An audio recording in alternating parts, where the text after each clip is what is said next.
Peggy 16. This month it's a very special episode of PWNED. Yes, we headed out to Danger Close in LA to talk to the developers behind this year's most authentic military shooter. We also met the real-life special forces featured in the game, and there's footage of Sean firing a very big machine gun. Indeed, it can only be the PWNED Medal of Honor Warfighter Special. Coming up, we find out all about the multiplayer class system in Medal of Honor Warfighter. I get to fire the real-life weapons featured in the game. And we find out about one of the Tier 1 units from Warfighter, the UK's very own SAS. Medal of Honor Warfighter is the latest instalment in the Medal of Honor series. And this time around, the single player and the multiplayer elements within the game were all made at Danger Close using the Frostbite 2 engine. We headed out to the studio in Los Angeles to find out all about the class system from Creative Director of Multiplayer, Christopher Bergqvist. So we sat down talking with the operators again, and they started talking about everyone they worked with when deployed over there. They talked about the Swedes, they talked about the Germans, and they talked about what they were good at. And we were like, this is really cool. This is basically our class system. So we started expanding on it. So we have twice the amount of classes than we had in the last game. So we can fit all the units into the class where we feel they make most sense. Can you just run through what they are? His special ability is the 40mm grenade. He can either launch it from an underbarrel grenade launcher or from a standalone grenade launcher he's carrying on his hip. The Spec Op class ability gives him intel from UAVs and satellite that allows him to pinpoint enemy locations all over the battlefield. It's all about taking that shot without being seen. His class ability is his bipod. He turns stationary, and that makes him undetectable by any sort of UAV or spotting or other means on the battlefield. He will also get direct radar contact with a spotter who helps him to designate targets ahead of him on the battlefield. The heavy gunner is his most powerful when he's stationary. When he goes prone, when he falls out his bipod, that gives him the ability to shoot sustained suppressive fire without reloading. It also gives the heavy gunner access to a minimap that is more directional but has more range. Pointman, the light assaulter kind of person. His special ability is one round of what we call heavy hitter ammunition. It's ammunition that does almost twice the damage but also increased kick. He's carrying flashbangs to disorient enemies so he can really storm into buildings and clear them before the rest of the troops arrive. Demolition is heavily armored. He's wearing an armored suit from Ops Corps. He has a mandible on his helmet he can fold down. That makes him practically invulnerable to gunfire, but he moves really slow, he can't sprint. He's carrying an M32 grenade launcher for devastating firepower. He's awesome.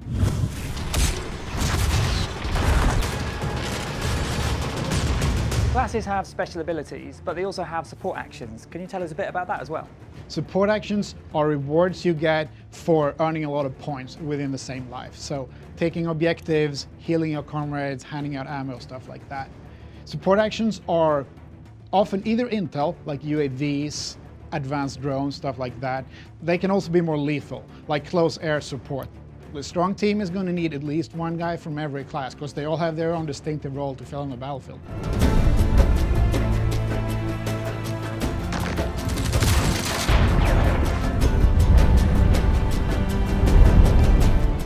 You can't have a first-person shooter without guns. Yeah, very true. Medal of Honor Warfighter features Tier 1 Special Forces operatives, and these guys are very particular about their weapon of choice.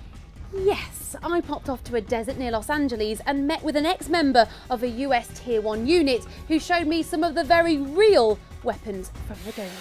It's an HK Heckler & Koch 416.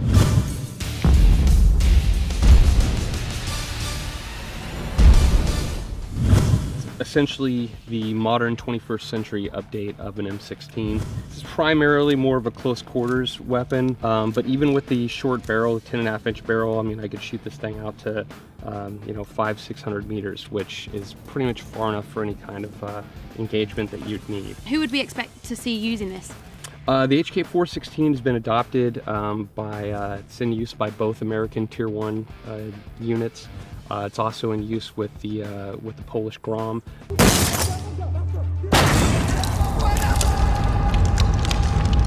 Right, this one right here is the Finn Fabrique Nationale Scar.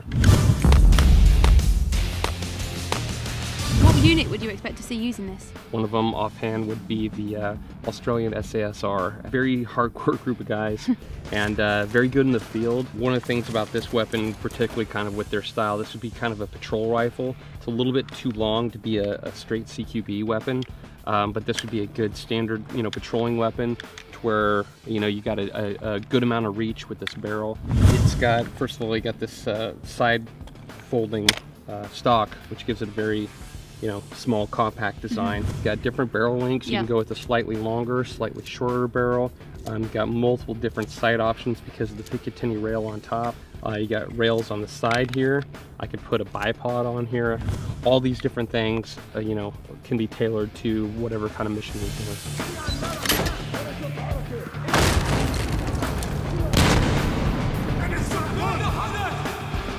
Next up, we've got the Daniel Defense Mark 18, and this is a sexy gun.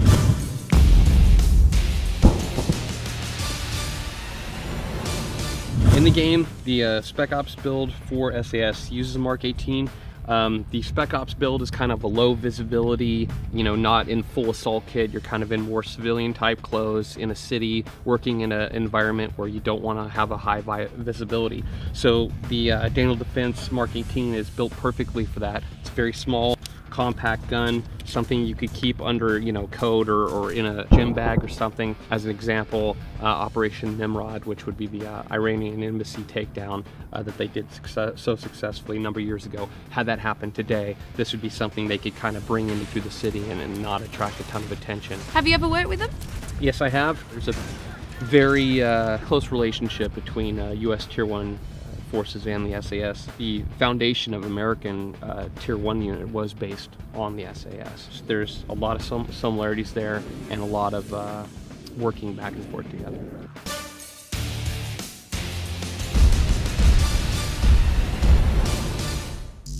And there'll be more of that later. I'm actually quite scared of you now. You should be. Right, before we go, now some of you probably already know this, but Warfighter's multiplayer mode features 12 global Tier 1 operator units. And whilst we were out in LA, I got to ask executive producer Greg Goodrich about his favourite. The Polish Grom. Well, they make an appearance in single player in the Bosnia mission. The Grom are just cool. You know, when we chose the operators and the different units from the 10 different nations that we're featuring in Warfighter, one of the first units that our consultants, the guys that we work with, suggested was the Polish Grom. They clearly have a great deal of respect for not only their tenacity, their training, and their ability to get the job done, but just their straight up attitude. Grom are an unapologetic, hard pipe-hitting group of warriors who just get the job done. One of the global Tier 1 units playable in the game is the UK Special Air Service, or SAS. We got the incredible opportunity to chat to a former member to find out a bit more about this elite unit. Well, the SAS was formed in the early 40s by David Sterling. They wanted to create a special force, a special air service, to go into the western deserts and take the fight to the Germans. The SAS is a small, uncompromising, hard-hitting, powerful machine that stops for nothing. It's very demanding on the individuals. We have a robust selection procedure. It lasts for 6 months. And you do a lot of physical activities on the Brecon Beacons, on the hills. You do a period in the jungle in Brunei, in Borneo. You've got to make sure that you're physically and mentally robust enough. You know, you're living on rations. You're sweating the whole time. Your body's degrading. Everything wants to bite you and scratch you and sting you. And that's just a selection period. The pass rate at the moment is between 11 and 13%. Between 75 and 80% of people that fail take themselves off the course. The SAS trains as real as we can, but you can't compare training and operations. You know, you can't emulate that fear that's there when someone's, you know, about to try and kill you. At the time, you're concentrating on doing your job, and if you don't, if you switch off, you know, you're going to get shot. And that's the reality of it. Special forces units around the world have moulded themselves on the SAS, and they've used that as a template because it works. We're a small group of individuals, highly motivated people. We have a great affinity with the US and the American Special Forces. They all have this common sort of ethos get the job done regardless. The SAS is surrounded by myth, and we do get up to a lot that's not reported in the papers. You know, we're a good arsenal to have. I would sum up life as a Special Forces person as unique. It's very demanding. The SAS stops for nothing. It's a powerful machine. It's a tough life. The most rewarding aspect for me was the ability to go away with your friends, a group of mates, work colleagues, on an operation, for example, hostage rescue, do that hostage rescue, see the look on that hostage's face when he's released, and then they've gone back to their family and you've gone home to your family. You know, there's no greater feeling in the world than that. Medal of Honor Warfighter's single-player campaign tells the personal story of US Tier 1 operator Preacher as he fights for peace and his family. Video director Drew Stauffer tells us more. I think it's going to give gamers a unique experience. You know, we're going to give them an incredible, intense, exciting, fun, you know, action-packed game experience, but also we're going to give them an insight into what, you know, these operators go through and what their families go through at home. And I think, you know, giving them that look into the sacrifices that are made at home is going to make what they're doing even more meaningful and make the game more impactful overall. Right, now it's time to get back to Sean firing fully automatic machine guns in the desert. Just another day in the office. The G36C, talk to me.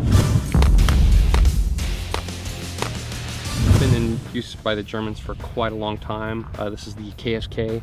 They're a very, very solid unit. Within the game you can modify this gun. What would you recommend? We got some really good sights in the game. I'd probably put like a aimpoint micro on here. Okay, now we've got the Daniel Defense M4.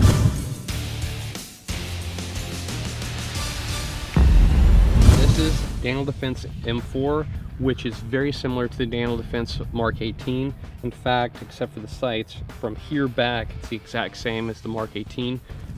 This one has a 16-inch barrel, so it's a little bit longer, it gives you more range. Back here, we've got an aimpoint 3 power and an aimpoint micro on LaRue mounts. So you come out and you got a 0 power red dot.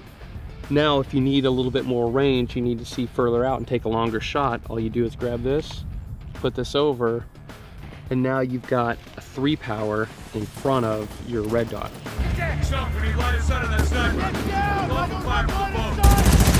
This is a LaRue OBR in 5.56, and this is a LaRue OBR in 7.62.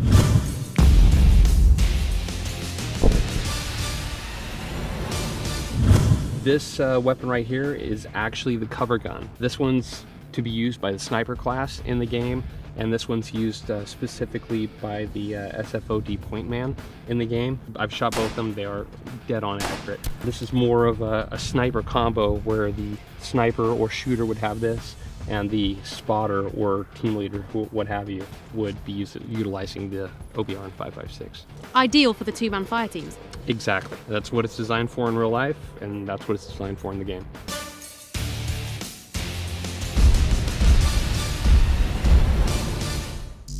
Well, that's it for the PWNED Medal of Honor Warfighter Special. Don't forget, as ever, you can subscribe to us by clicking on the link on screen right now.